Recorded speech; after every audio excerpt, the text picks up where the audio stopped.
మిత్రులారా, ఒకవైపు సంక్షేమం, ఇంకొక వైపు అభివృద్ధి, మూడవ వైపు కేసీఆర్ చేసిన విధ్వంసాన్ని ఇవాళ మనమంతా కూడా సరిదిద్దాలి. అక్కడక్కడ రేవంత్ రెడ్డి మేస్త్రి అంటారు. అవును బిడ్డ, నేను మేస్త్రిని. మీరు విధ్వంసం చేసిన తెలంగాణను పునర్నిర్మించే మేస్త్రిని. మీరు నిరుద్యోగ యువకుల జీవితాలతో చెలగాటమాడిండ్రు కదా. అందుకే గజం కేవలం 4,500 రూపాయలతో 165 గజాల భూమి కేవలం 8 లక్షలు మాత్రమే. తెలంగాణ నిరుద్యోగ యువకుల భవిష్యత్తును తీర్చిదిద్దే మేస్త్రిని తెలంగాణ పబ్లిక్ సర్వీస్ కమిషన్ కి ఇవాళ చైర్మన్లను, సభ్యులను గవర్నర్ గారు అనుమతించారు. ఇవాళ నుంచి వాళ్ళ జీవితాలను పునర్నిర్మించే మేస్త్రిని. ఇదే కాదు బిడ్డ, కాసుకో, మిమ్మల్ని 100 మీటర్ల గోతి నుంచి పాతి పెట్టి మీకు గోరీ కట్టే మేస్త్రిని,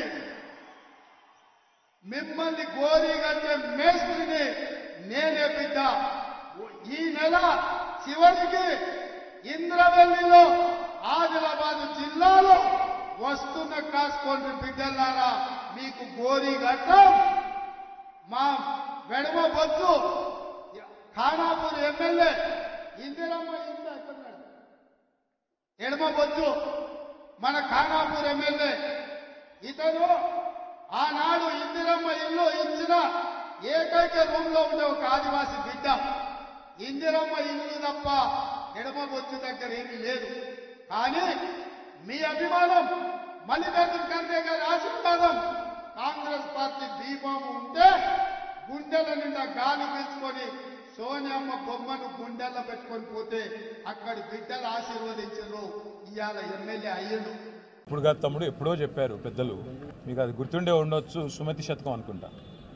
కనకపు సింహాసనమున శునకము గుర్చుండబెట్టి శుభలగ్నమున పట్టము కట్టిన వెనుకటి గుణమేల మాను వినరా సుమతి అన్నారు. అంటే మంచి ముహూర్తం చూసి ఒక శునకాన్ని తీసుకొచ్చి మరి ఒక మంచి పదవిలో పెట్టిన నీచ మానవులు తమ వెనుకటి గుణాలు మానరు అని సుమతి శతకంలో ఏనాడో చెప్పినారు. కాబట్టి వారి గురించి నేను మాట్లాడినా నోరు ఖరాబ్ చేసుకోను. కానీ ఒకటి మాత్రం వాస్తవం, ఈ అహంకారం, ఈ రకమైన ఒక వెకిలి వ్యవహారం చూస్తుంటే ఒకటే అనిపిస్తూ ఉంది. ఈ ప్రభుత్వంలో ఉండే పెద్దలను చూస్తుంటే ఒకటే అనిపిస్తూ ఉన్నది. వారు మాటి మాటికి మమ్మల్ని అంటూ ఉన్నారు, మీరు ఇంకా అధికారంలో ఉన్నట్టుగా భావిస్తున్నారు అంటున్నారు. కానీ వాస్తవం ఏంటంటే వాళ్ళు ఇంకా ప్రధానం అనుకుంటున్నారు, మేము అధికారంలో ఉన్నాం అనుకుంటున్నారు. అందుకే వాళ్ళు చూస్తే మీరు మా మీద ఆడిపోసుకుంటున్నారు. మీకు అధికారం ఇచ్చి 45-50 రోజులు అయ్యింది. మమ్మల్ని ఆడిపోసుకోవడం ఎందుకు, మమ్మల్ని తిట్టిపోసుకోవడం ఎందుకు? శాతనైతే మీరు ఇచ్చిన 420 హామీలు నెరవేర్చండి. శాతనైతే సేవ ఉంటే ప్రజలకు ఇచ్చిన హామీలు నెరవేర్చండి.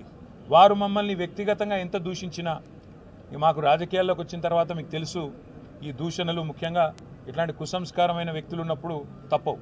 కానీ మేము ప్రజల తరపున మాత్రం వారిచ్చిన 420 హామీలు, అందులో 100 రోజుల్లో అమలు చేస్తానన్న 6 గ్యారంటీలు, వీటన్నిటి విషయంలో మాత్రం మా దృష్టి, ప్రజల దృష్టి మరల్చకుండా చూసుకుంటాం. ఎందుకంటే ఇవన్నీ కూడా ప్రజల దృష్టి మరల్చే కుయుక్తులు.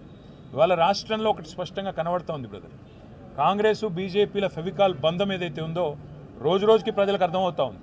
మీరు గమనిస్తే మన కడియం శ్రీహరి గారు, మా కౌరెడ్డి గారు ఇద్దరు కూడా ఇక్కడే ఉన్నారు. వారు ఎమ్మెల్సీలుగా ఉండే తర్వాత మొన్న ఎమ్మెల్యేలు అయినారు. ఇద్దరు రాజీనామా చేసినారు ఒకటే రోజు రాజీనామా చేస్తే చైర్మన్ గారు అదే క్షణంలో ఒకటేసారి ఆమోదించారు. వెంటనే ఒకటే బుల్లెటిన్లో ఎలక్షన్ కమిషన్కి నివేదించారు. 2 ఖాళీలు వచ్చినాయని. అది కూడా ఒకటే కోట. ఇద్దరు కూడా ఎన్నికైంది ఎమ్మెల్యేల కోటాలు, వేరు కేటగిరీలు కూడా కాదు. మరి ఉప ఎన్నికలు పెట్టాలా? ఉప ఎన్నికలు పెట్టాలి అంటే సహజంగా ఒకటే కోటా కాబట్టి, ఓటరు కూడా మళ్ళీ వారే కాబట్టి, మళ్ళీ ఎమ్మెల్యేలే కాబట్టి ఒకటే ఎన్నిక జరగాలి. ఉప ఎన్నికలు రెండింటికి ఒకేసారి ఉప ఎన్నికలు జరగాలి. ఏం జరిగిందో మరి ఢిల్లీలో మతలబు, రేవంత్ రెడ్డి గారు పోతారు, అమిత్ షా గారిని కలుస్తారు, గంట తర్వాత బులెటిన్ వస్తుంది, 2 ఎమ్మెల్సీలకు వేరువేరుగా ఎన్నికలు జరగాలి. ఎందుకు 2 వేరువేరు ఎన్నికలు? ఒకటి కాంగ్రెస్కి వస్తుంది, ఒకటి మా పార్టీకి వస్తుంది, బీఆర్ఎస్కి వస్తుంది. కానీ 2 ఎన్నికలు అలగలగ్ జరిగితే 2 కూడా కాంగ్రెస్కే పోతాయి. అంటే ఈరోజు కాంగ్రెస్ను జాకీలు పెట్టి లేపుతున్నది, కాంగ్రెస్కు ఇతోధిక సహాయం అందిస్తున్నది.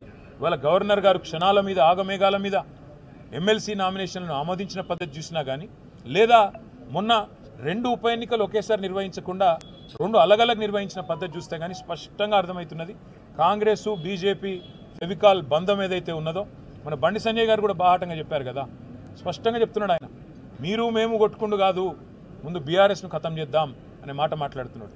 ఇక్కడ గుంపు మేస్త్రి గారు కూడా అదే మాట. కాబట్టి నేను అనేది రాష్ట్ర ప్రజలకు నేను చేసే విజ్ఞప్తి, వాళ్ళ ఏం జరుగుతూ ఉందో అర్థం చేసుకోండి, అవగాహన చేసుకోండి. నిన్న మొన్నటిదాకా మా మీద దుమ్మెత్తి పోసినారు, మీరేదో బీజేపీతో అంటగాగుతున్నారని.